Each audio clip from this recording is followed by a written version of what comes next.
Hello and welcome to another episode of Focus on Media Communications Industry. I'm your host, Dave Miner, ID number 4... Stop that! Doing what? Never mind. Okay, on that note, let's get started. Now, what is the media communications industry, you ask? What is the media communication industry, Dave? Stop that! Well, I'll tell you. The media communications industry is a relatively new field where various forms of media are used to raise awareness of a subject or to target a specific set of people for advertising. Companies will use print, social media, television, radio, or live events to get their message out on a larger scale. What kind of jobs are available in this new field, Dave? Well, I'm glad you asked, Fake Dave. This is a new industry. Therefore, you wouldn't expect to find jobs in the media communications world in certain places. The King County Department of Defense, for example. But check out this job posting I found on the interwebs.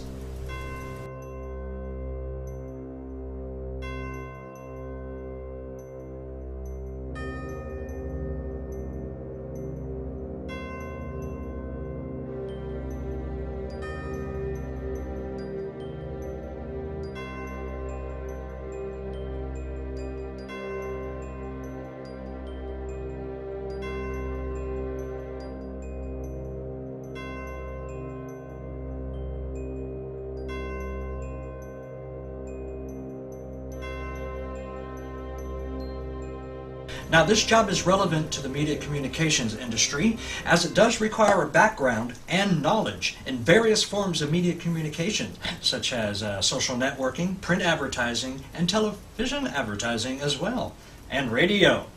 Now I want to discuss a common trend in the industry, which would be niche marketing. Niche marketing involves using selective approaches, such as Twitter, YouTube, or Facebook, to target a specific set of people for a campaign or project. This does affect the media communications industry because it utilizes the newest technology and trends in social media to reach your target audience. This is helpful for campaigns, as while the campaign will reach fewer people, the people you are targeting are more defined and likely to purchase whatever it is you're targeting them for. This will have a grand effect on graduates, particularly in my degree program in digital cinematography, because by the time I graduate, new technologies will exist and older technology will be more prevalent to utilize this approach as I seek to reach new views of my projects. As an indie filmmaker, I will not have access to the millions of dollars of the studio system for distribution and marketing, which will force me to utilize social media and word of mouth to a more targeted audience. Now let's move on to some common terms relative to the media communications industry. First up is viral marketing.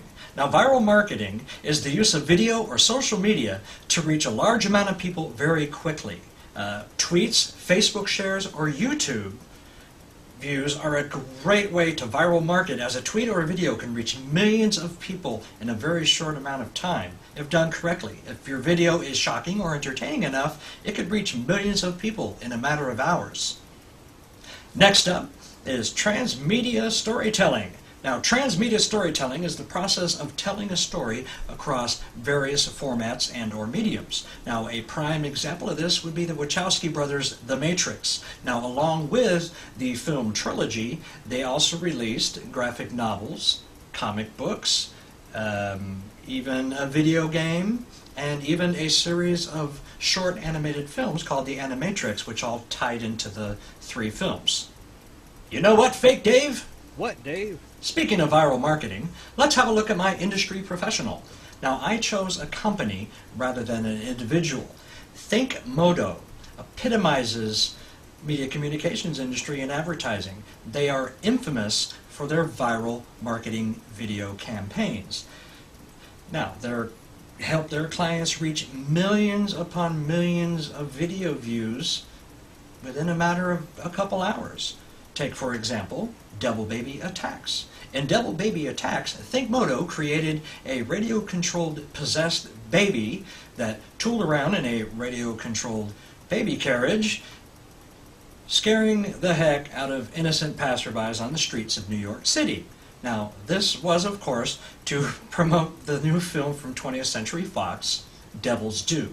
That video alone is the second most viewed YouTube video in 2014, reaching over 74 million views.